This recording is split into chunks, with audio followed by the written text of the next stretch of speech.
We're back. What's good? Fun fact, man, this start to this podcast, like the part you're hearing right now, I this is usually my third take. I have no idea how to start talking out of nowhere.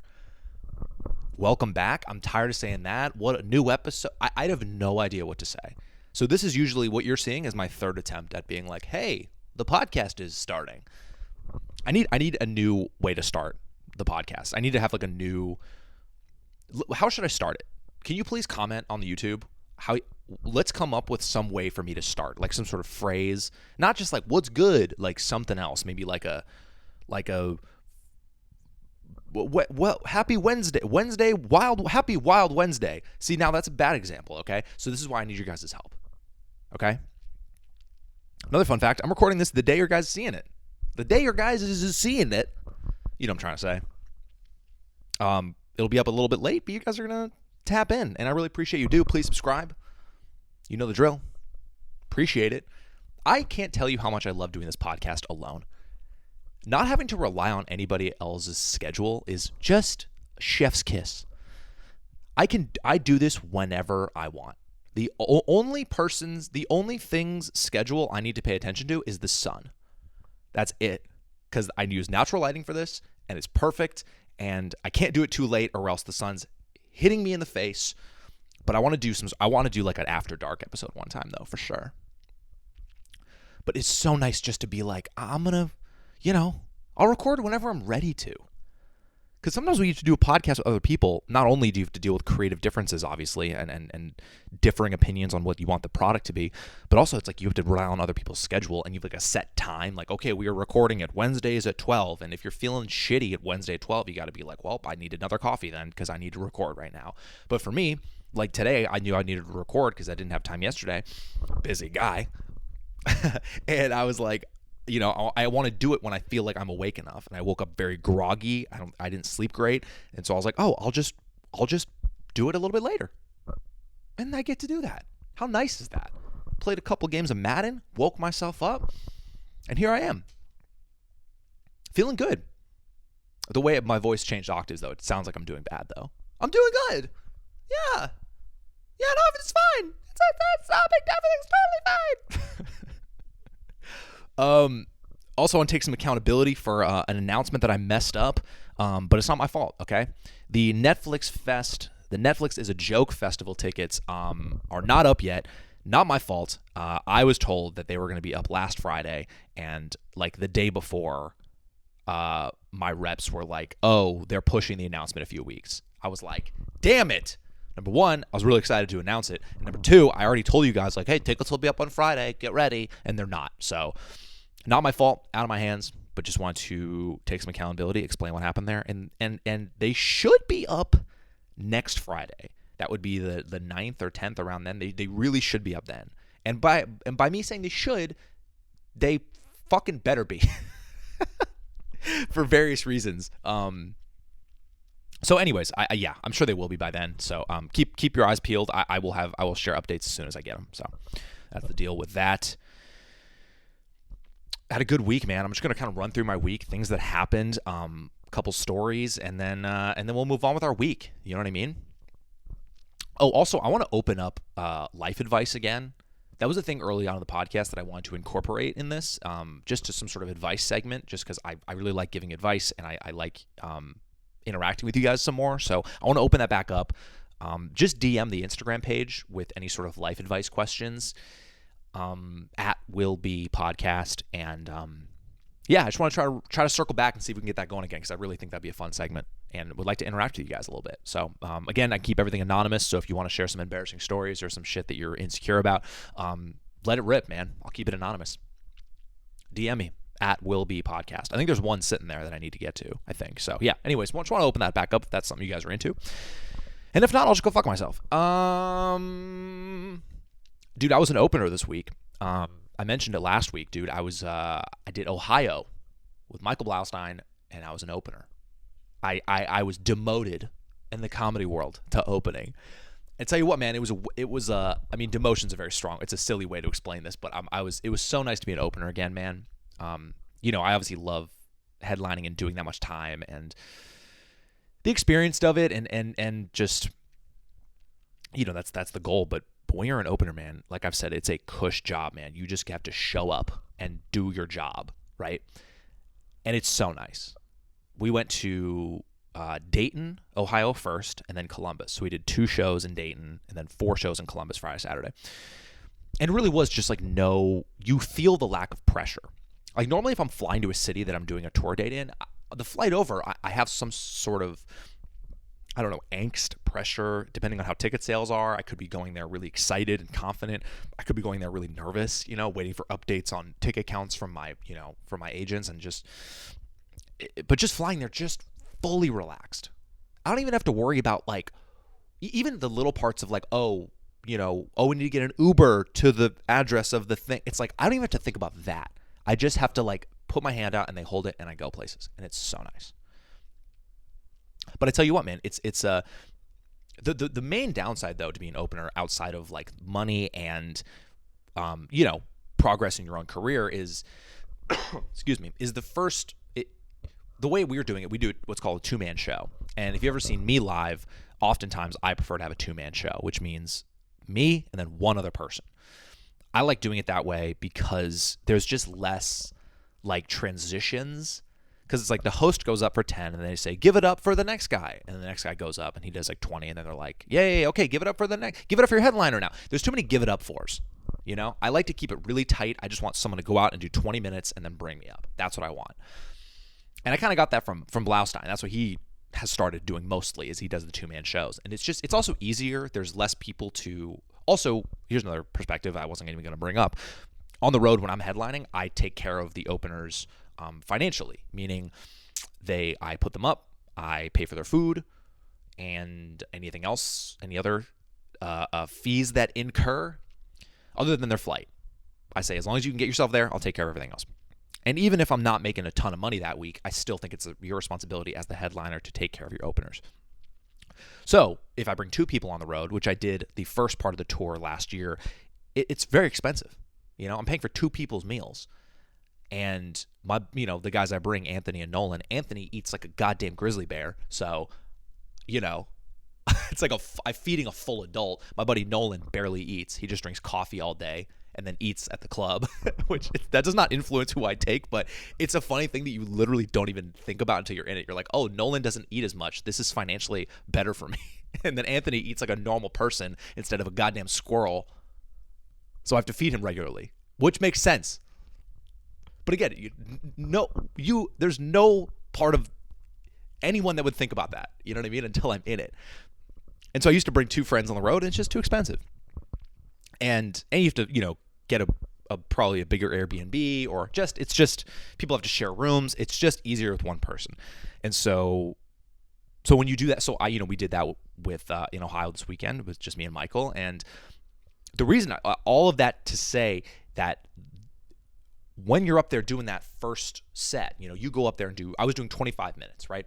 And dude, it's like the first few minutes are bad because you're essentially like what's called cold opening, which if you go to a show, sometimes in LA, they have what's called a cold open before the host. So you go up there and the reason it's called cold opening is because the crowd could not be less warmed up.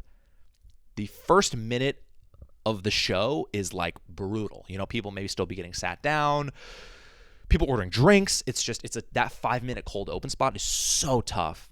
And I don't think this is the right word, hierarchically, in terms of the hierarchy, that's maybe better. That's like where you start getting in at a club. You maybe do like a cold open spot at like, let's say the Comedy Store or the Hollywood Improv, things like that.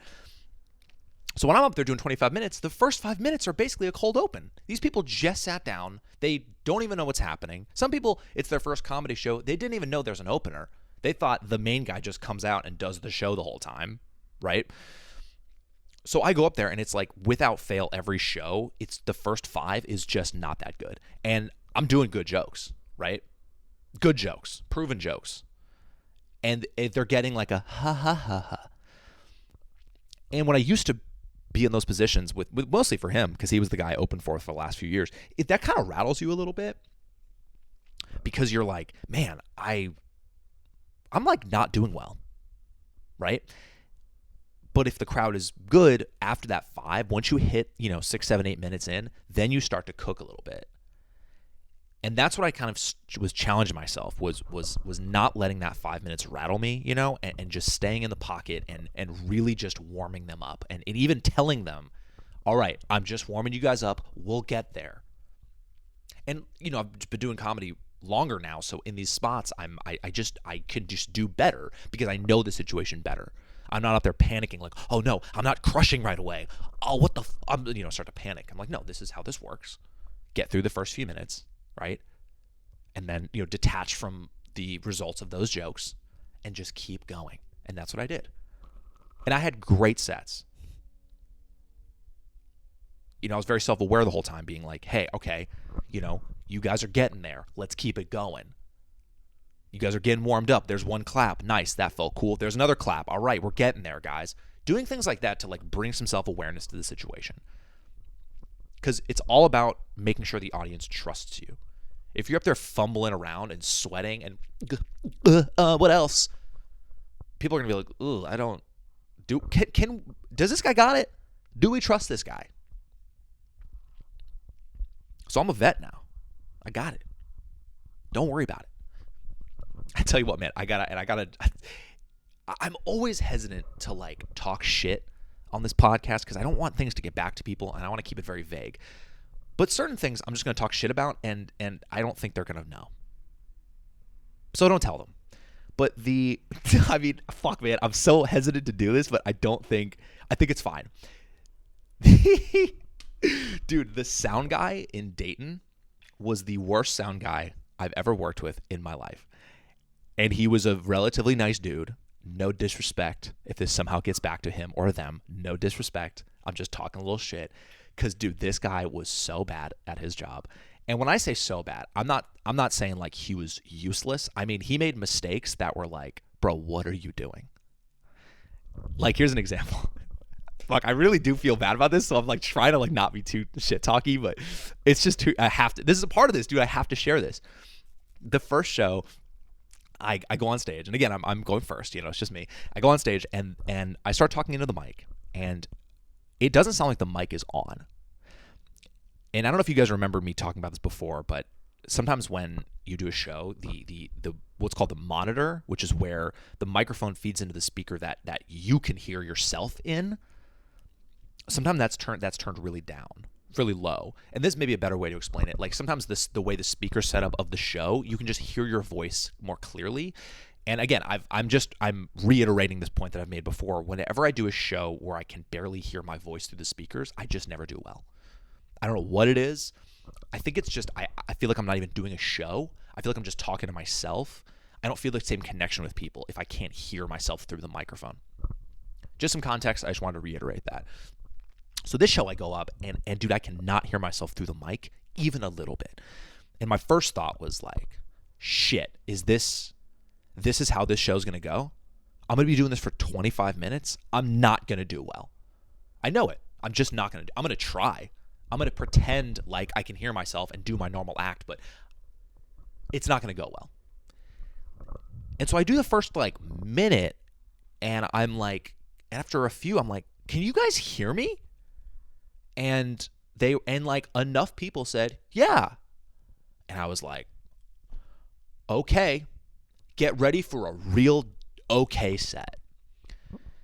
And then 2 minutes in, the mic turns up to the normal volume it should have been. And immediately I'm oh. And then the audience is oh. I'm what the fuck was going on there?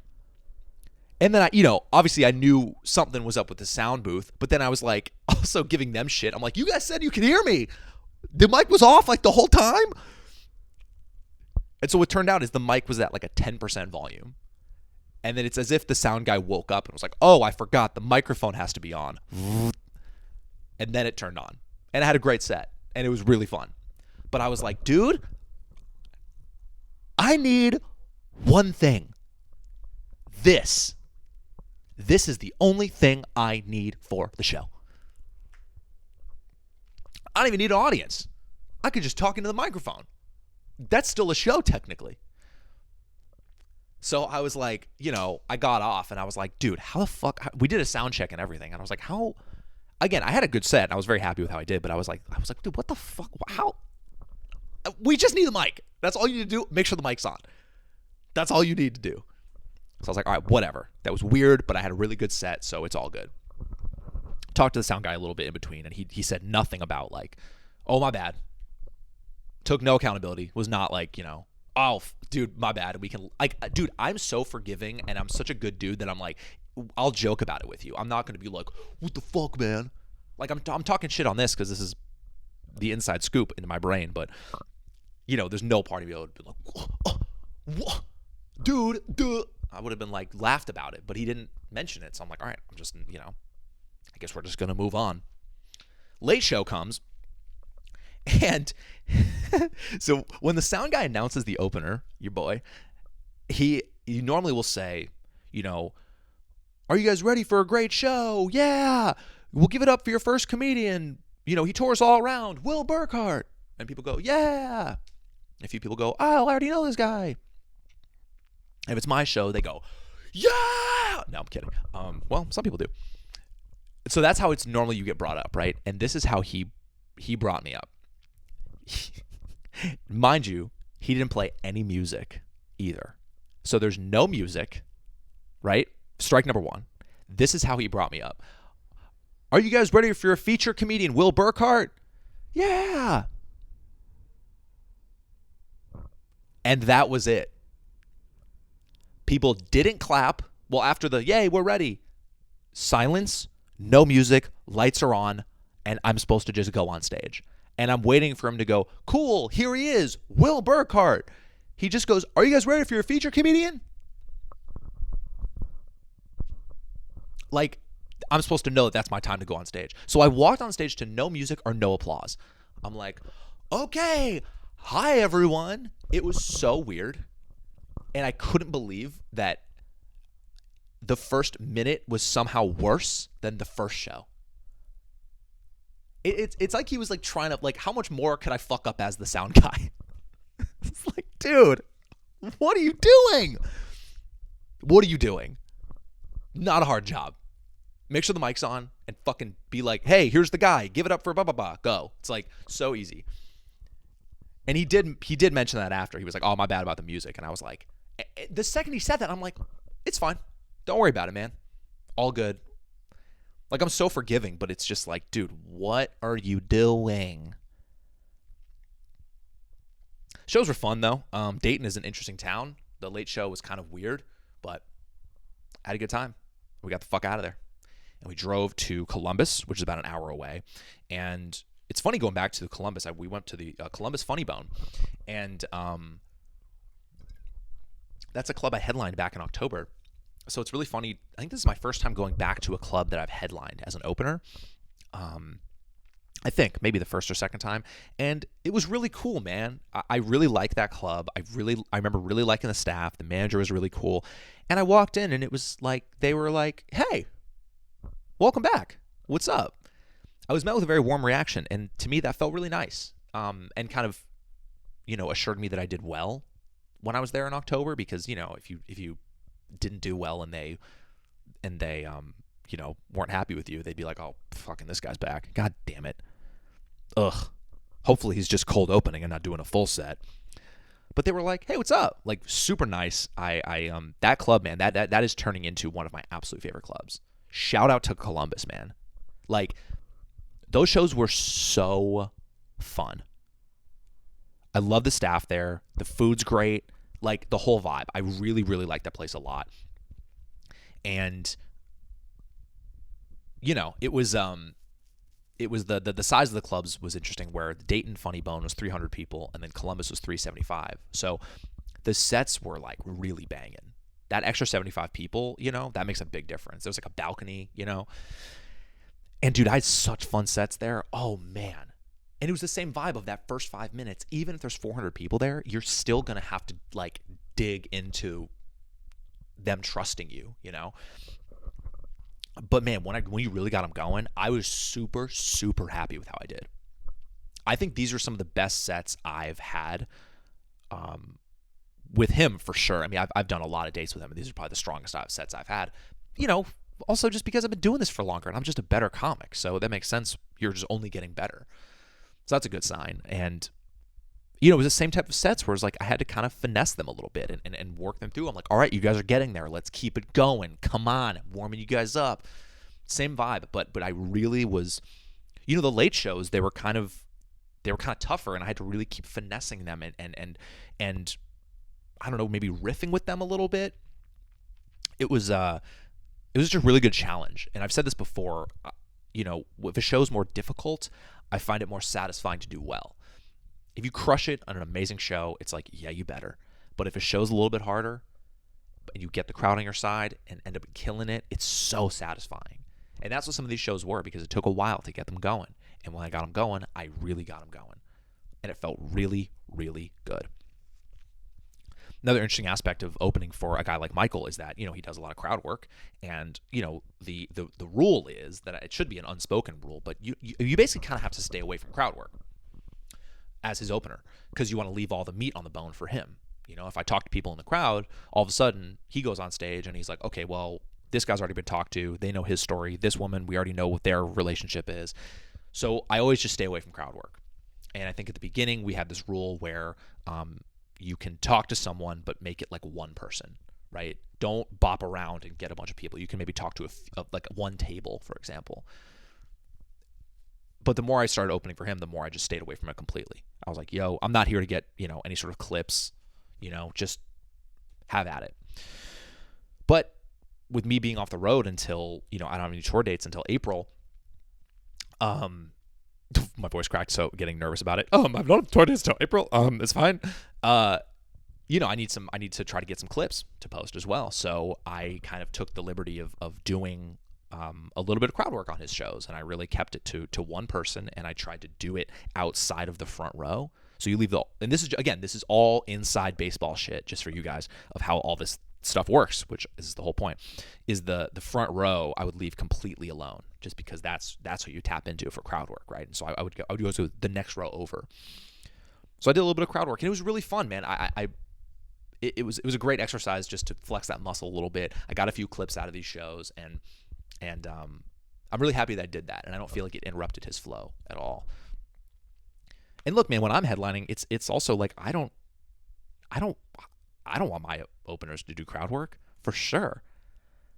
I don't even know if I would want them to do the one table rule or the one person rule, because it's like I don't know, man. I haven't been headlining as long, so I want to give myself every opportunity for success.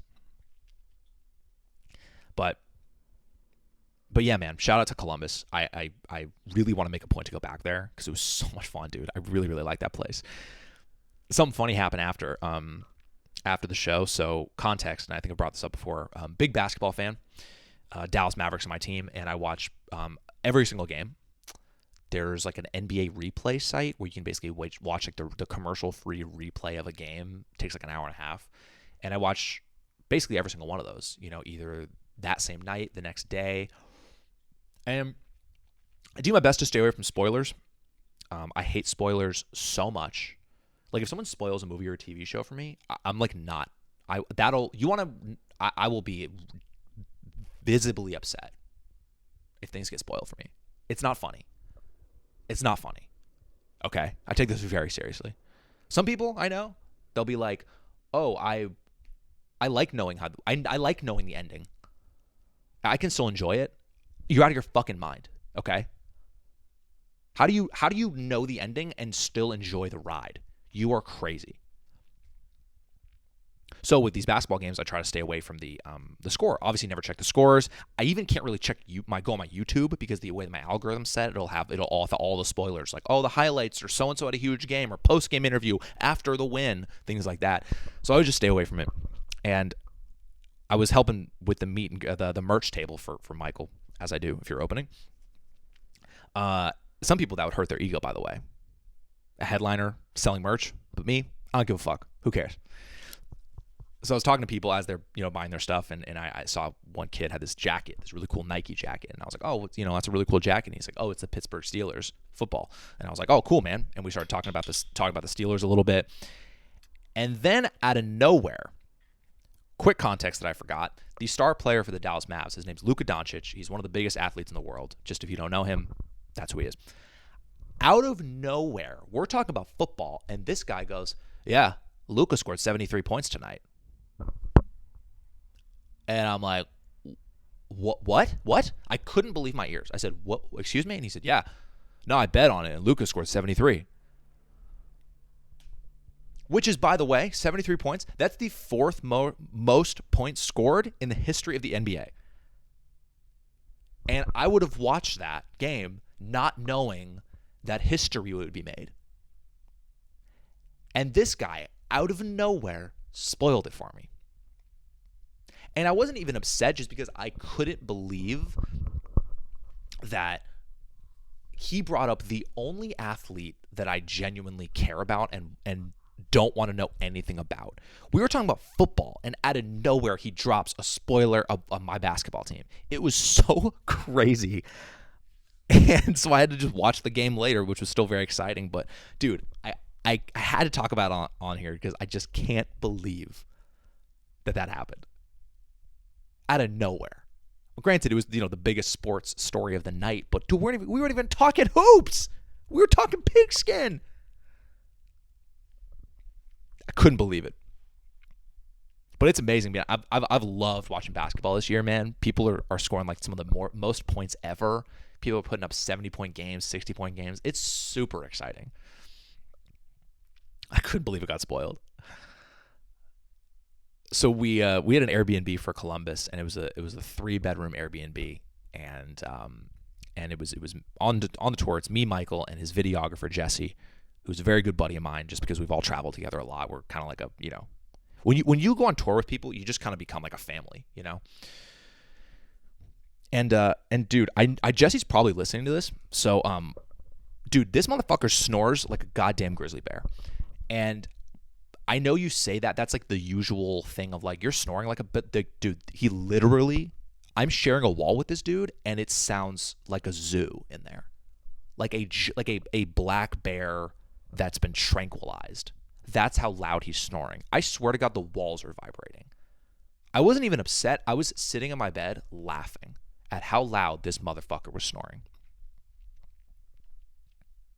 I don't know how people can sleep in the same bed as someone like that. And I know people listening either are the snorers or you take the snores, Dude, that's crazy. Like me and Kaylee, we obviously, we share a bed most nights, and her dog, who is kind of my dog at this point, Snail, shout out, Boston Terrier, she's very cute. She snores a lot. Those flat-faced dogs snore a lot. And I had to get like a, and I'm kind of a light sleeper. I had to get like a industrial white noise machine to be able to sleep. I don't know how people do it with the snoring. Get it together. If you're snoring, get it together. Stop being selfish, okay? Figure it out. Buy a mouth guard. Get a breathe right strip. Figure it out. For us light sleepers, it's not affecting you because you're just ripping it, right? Not even thinking about shit. It's affecting us, okay? Get it together. Shout out to Jesse, though. Love him, but you snore like a goddamn wild animal. Traveled back from Ohio on a Sunday, and I was bummed because, dude, I'm also really into watching football this year. I got second place in my fantasy football league. Shout out. Almost won. And, there's huge football games, playoff games on Sunday, and there were 2 of them, and I was like traveling the whole day, and I was so bummed because I really, really wanted to watch them, and I didn't want to find out what happened. And I lucked out. I got on Southwest, and they had free live TV, and I just sat there on both flights, and I watched all of the games. Both of the games, and it was awesome. It was such a win because I was so bummed about not being able to watch them. And again, the spoilers, can't deal with spoilers. But I was like, oh, so fun. And the games were so good, and I was so happy. Dude, that watching like an important sports game on a flight makes that shit fly by. So much fun. But you know what sucks, dude? What sucks is that I'm flying back from somewhere on Sunday of the Super Bowl. And I'm so bummed. I don't know what I'm going to do. My flight's at like 6 p.m. and the game's at 3:30, so I think I just have to watch it in the airport or something. Really bummed about that, considering buying a whole new flight because I can't switch mine. Inside scoop, baby. Last thing I want to talk about before I leave is, dude, I had that Netflix is a joke showcase thing. I'll back up. I talked about this last week. It was the so I'm doing my own, my headlining show as a part of the festival. That's locked in. That's good to go. But I'm doing this. I did this showcase for what's called Netflix Introducing. It's essentially the New Faces showcase. That if you get it, there's probably like 8 people who get it, and it's a very prestigious thing where everyone who got that award. Not that award, who was selected the first year they did the festival, all got really big things. Like my buddy Michael Longfellow got SNL. People got passed at the Comedy Store. You got big things from it. So it was a really big deal if you got it. So I was able to get a showcase spot for it on this last Monday, and was very thankful to be a part of it.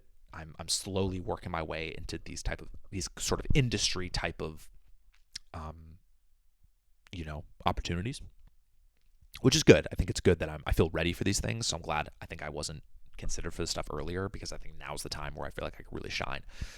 But I was doing a 5-minute set at the Comedy Store in the belly room, which is the small room, and I was really confident going in because I knew exactly what the set was. I'm very happy with it. It ties together nicely. It's this perfect 5-minute set, not a perfect 5-minute set, but it's a really nice chunk of material with a callback, and just it's pretty clean too. So I feel like that's a safer bet. I think it's very easy to go dirty, but I would like to go cleaner for this. And so yeah, dude, it was obviously like, how do you not get a little bit nervous for that? I don't really get nervous anymore. It's more just kind of angsty to get on stage. But this one, it's like I'm walking there. I'm like, dude, I'm like, how do you not have some butterflies? And I just try to put it out of my head and just do my regular set. And I had some really good interactions with the Netflix people early on. I knew one of the guys already because I had gotten coffee with him because of my manager and my agent both know him, and they set up a meeting for us just to meet each other and just connect. And he's one of the people who's kind of in charge of the festival. He was really cool, and we had a great meeting. And so he was there, and then so I said a quick hi to him, and then he introduced me to the other guy who's essentially kind of in charge of making the picks. He's kind of the one you need to impress. So I met him, and I was very happy with my interactions with them, with the Netflix people, because you easily could have some awkward interaction or say something stupid. And I've talked about, my social anxiety before, but if I say something awkward or stupid, it's like I will be in my head about that for like the whole night, and I'll be like, oh, I probably fucked up my chances because I said something like, hey, cool shoes, what are you, a fuck, whatever, dude, anything weird, But I had like a really good quick interactions with all of them, made some joked about, all right, I'm gonna change my life tonight, things like that. And I got out of there. So I was very happy that I had some good interactions with them, because it's like, dude, that social anxiety stuff's real. And so I was second on the lineup, which I was cool with. It was a host and then one comic and then me, and I was like, I'm good with that. I like that spot. You don't want to go last. You want to go first, and you don't want to go last. So I was happy to go second. And dude, the woman who was before me, she was nowhere to be found. And so I was like, fuck, man, I'm going to have to go first. And I wasn't happy about it, but I was going to just deal with it. At least there was a host to get the crowd warm, So I was just like, all right, man, let's lock in, do my thing. I sat on the steps near the stage, ready to rock. And then one of the Netflix guy comes up to me and he said, yeah, hey, if she's not here, you're going to go first. I'm like, yeah, I know. God damn it. and sure enough, a couple minutes later, she walks in. He comes up. He's like, hey, she's here. I'm like, bet. And she goes right on stage. Dude, she walks in and is on stage in like 2 minutes after she walks in the door. So I really lucked out there. Really lucked out. She did great. She did so well that I was like, oh, had I gone first, would have been totally fine, because she killed. So I went up and I had a really good set. Yeah, dude, I don't know what I was really happy with how I did. I would give it like an 8 out of 10. There was some moments that I wanted a little bit more laughs, but it was one of those sets where I was like, I did everything. I did everything I needed to do. There was nothing that I messed up. I didn't flub anything. I didn't mess up the order. I didn't go too fast. There was nothing that I did that was my fault that would get in the way of the set. It was totally, I was in the pocket, man. I was doing some nice couple funny riffs. I saw in the reflection that I was wearing a black shirt and the background curtain was black, so I said it looked like I was like a floating head. Just little things like that I was very happy that I felt comfortable enough riffing in the moment, and I feel really good about the set. My manager showed up, which was cool, and they sat him in the front row, which was bullshit. And I thought it was him, and I literally just avoided eye contact with him the whole time. And he talked to me after, and he was like, man, they sat me in the front, and I didn't even want to look at you. I was like, yeah, dude, how does that happen? You know how weird that is? To have someone you know in the front row at a fucking Netflix showcase? Anyways, I feel really good about it. Stuck around to the end just to see how everyone else did, man. I was like, just want to gauge how I did, and I'd say I was in the upper tier of sets. I'd say if we're being honest with ourselves, and you know, it's probably a top 5 set of the maybe 12 people that went up, maybe top 3. It was a pretty good set. I think there's always room for improvement, but I feel really good about how I did, and I have no regrets. # no regrets. Also, do you guys know T.I. is a comedian now? Dude, I loved T.I. growing up, and now he does stand-up. And I've met him before very briefly. He was just like, what's up, man? And I was like, hey, man, you're T.I. What up? and during someone's set, during the showcase, T.I. comes in the room with like 8 other people, and they're not being loud, but they're not being quiet. And I think they just thought it was some random show, so it wasn't as like, hey, this is important, keep it down. But I was just watching them in the back like, oh, and it was for sure distracting the audience. And I was like, oh, that's such bad luck. Can you imagine if that's why you didn't get a spot on an important thing? Hey, how come you didn't get booked for this? T.I. walked in during my set and distracted the audience. What's that sentence? Also, T.I. was really cool. When I met him, he was like hella friendly. Bring them out, bring them out, bring them out. Dude, it's crazy going to the Comedy Store nowadays, which if you guys don't really know, that's like, you know, probably arguably one of the most famous clubs in the entire universe. And it's funny when you walk through the hallways, you know, everyone's just standing around in the back patio. And I used to walk through those you know, that club and not really know anyone or know 1 or 2 people, but it's so, and I never really go there anymore. I don't really do the hang as much. It was funny going there on a Monday, man. It was like I couldn't walk 2 feet without saying hi to someone.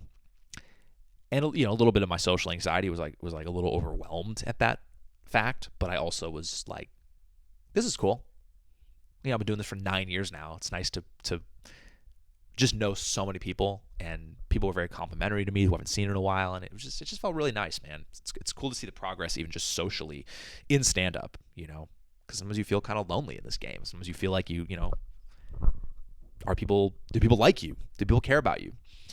And so it felt nice it was a cool night of just, you know, doing a really good job and just, you know, saying hi to a ton of people. It was nice, man. Positive, very positive night. We'll see what happens. I don't know when I'm going to hear back. I would assume I would hear back about it within the next, I don't know, month or 2. So who knows?